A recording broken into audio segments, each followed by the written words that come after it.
Hello everyone, कैसे हो आप सभी। आई होप आप सभी अच्छे होंगे। फ्रेंड्स, आज हम बात करेंगे एक फेमस पोएम के बारे में जिसके राइटर हैं रॉबर्ट ब्राउनी और पोएम का नाम है माई लास्ट डचेस। फ्रेंड्स, ये एक ड्रामेटिक मोनोलॉग है। ड्रामेटिक मोनोलॉग का मतलब होता है कि एक ही वक्ता होता है, यानी एक ही स्पीकर होता है और बाकी सभी कैरेक्टर उसकी बात सुनते हैं। इस पोएम में क्या होता है, माई लास्ट डचेस, डचेस का मतलब होता है रानी और ड्यूक का मतलब होता है राजा। तो ड्यूक जो राजा है उसका जो स्वभाव है काफ़ी बुरा है, वो बहुत ज़्यादा चालाक है, वो बहुत ज़्यादा निर्दयी है और वो बहुत ज़्यादा बुरा है। और जो डचेस है, जो रानी है, जो उसकी पहली रानी है, वो बहुत ज़्यादा अच्छी स्वभाव की है, काइंड हार्टेड नेचर है उसका और बहुत ही ज़्यादा सिंपल है। वो सिंपल सिंपल चीज़ों को देखकर जल्दी खुश हो जाती है। तो इसका पहला पार्ट हम इसलिए डिस्कस कर रहे हैं ताकि आपको कहानी समझ में आ जाए, जो पोएम है वो समझ में आ जाए, क्योंकि आपके सिलेबस को कम किया गया है। तो फर्स्ट पार्ट में हम सिलेबस को कवर नहीं कर रहे। सेकंड पार्ट जो आएगा उसके अंदर सभी का सभी जो स्टैंजास आपके आए हुए हैं इस सिलेबस में उसको देखेंगे। ठीक है, ये मैंने आपको डिस्क्लेमर पहले ही दे दिया।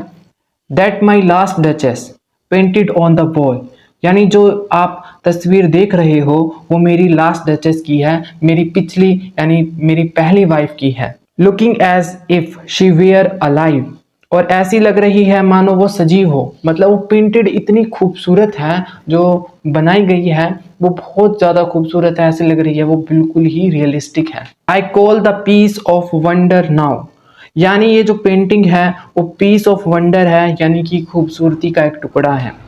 फ्रा Pandolf's hands working busily a day and there she stands. यहाँ पर फ्रा पेंडोल एक पेंटर का नाम है और इसका जिक्र बार बार में आएगा क्योंकि वो दिखाना चाहता है, जो ड्यूक है वो इस पेंटर को बताना चाहता है पाठकों के सामने। तो एक पेंटर है, उसने काफ़ी मेहनत लगाकर, पूरा एक दिन लगाकर बिजीली काम करके इस पेंटिंग को बनाया है, इसलिए इसके अंदर इतनी ग्लोरी है, खूबसूरती है, वो दिख रही है। Will please you sit and look at her, please आप यहाँ बैठो और फिर इसे देखो।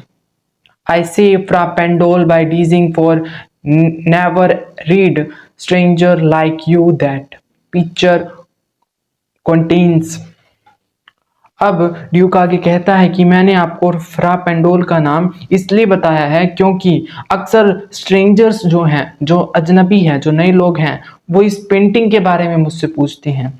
The deeply and page of its earns glory, इसकी सुंदरता में डीपली खो जाते हैं, उसको बिल्कुल ही मंदमुक्त हो जाते हैं इस पिक्चर को देख के, जो स्ट्रेंजर्स हैं। But to myself they turns since no put by the curtains I have draw from you but I, लेकिन फिर वो सभी लोग जो उस पेंटिंग को, यानी मेरी वाइफ की पेंटिंग को देख रहे होते हैं, वो मुझ पर देखते हैं। क्यों देखते हैं? क्योंकि मैं जैसे ही वो खोदने लगते हैं लोग उस पेंटिंग के अंदर, मैं पर्दा लगा देता हूँ, तो वो सारे का सारा जो उस पेंटिंग के ऊपर उन लोगों का ध्यान था, वो सारा ध्यान मेरी तरफ आ जाता है, यानी कि जो उस पेंटिंग का कंट्रोल है वो मेरे हाथों में है।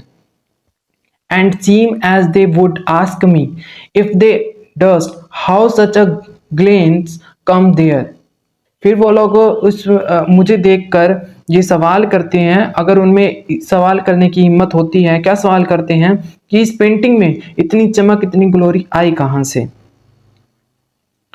सो note the first are you to turns and ask thus, तो इसलिए ऐसा पूछने वाले आप पहले नहीं हो, मुझसे पहले भी लोगों ने इसके बारे में कई सवाल पूछे हैं, इसकी सुंदरता के बारे में कई सवाल पूछे हैं।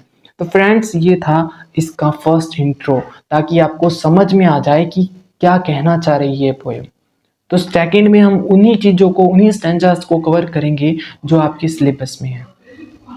अगर आपको वीडियो अच्छी लगती है तो लाइक करें, सब्सक्राइब करें और दोस्तों के साथ शेयर करें।